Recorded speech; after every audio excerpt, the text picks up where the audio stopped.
Imagine waking up groggy, desperate for the strongest coffee you can make. What if, instead of using water, you brewed your coffee with more coffee? Sounds genius, right? Or maybe a bit crazy?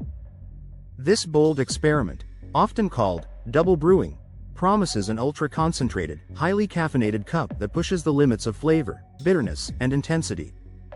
But is it a brilliant hack for coffee lovers or a recipe for an undrinkable, over-extracted disaster? Let's dive into what really happens when you replace water with coffee, and whether this method is worth trying. What happens when you brew coffee with coffee instead of water?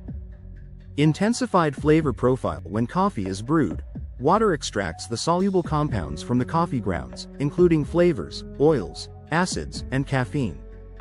If you replace water with coffee, the second brewing process pulls out even more solubles, making the final result much stronger, richer, and often more bitter. Amplified boldness. The coffee will taste noticeably stronger than a regular cup. Some describe it as having a more pronounced coffee essence, while others find it too overwhelming. More bitterness and acidity. The additional extraction process releases extra bitter tannins and acidic compounds, which can make the coffee taste harsher than expected. Potential burnt or over-extracted notes.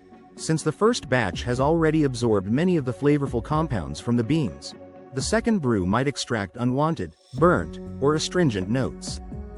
Higher caffeine content. Brewing coffee over coffee significantly increases the caffeine concentration, but the actual caffeine level depends on several factors. Brewing method matters.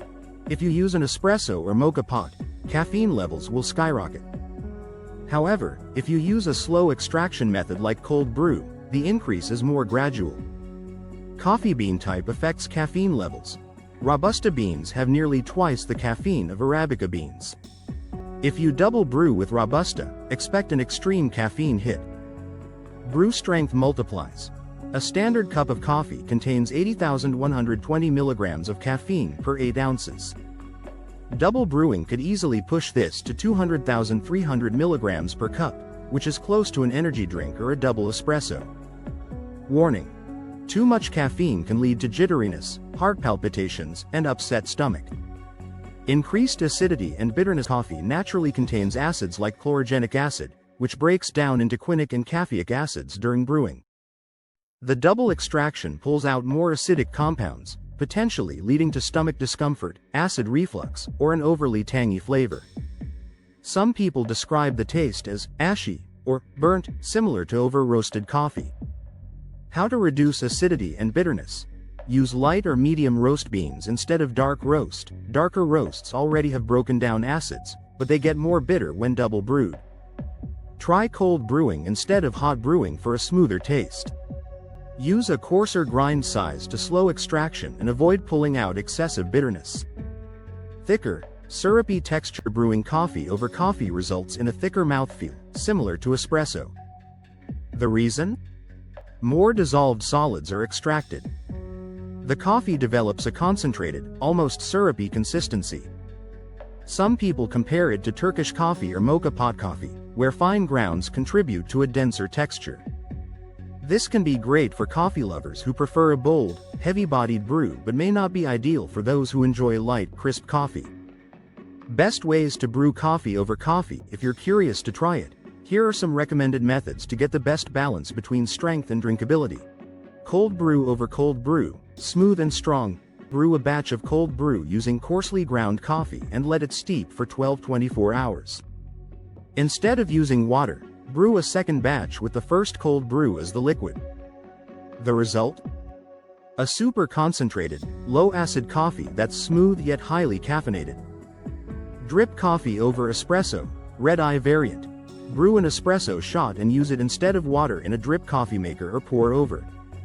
This method preserves richness and balance while avoiding excessive bitterness.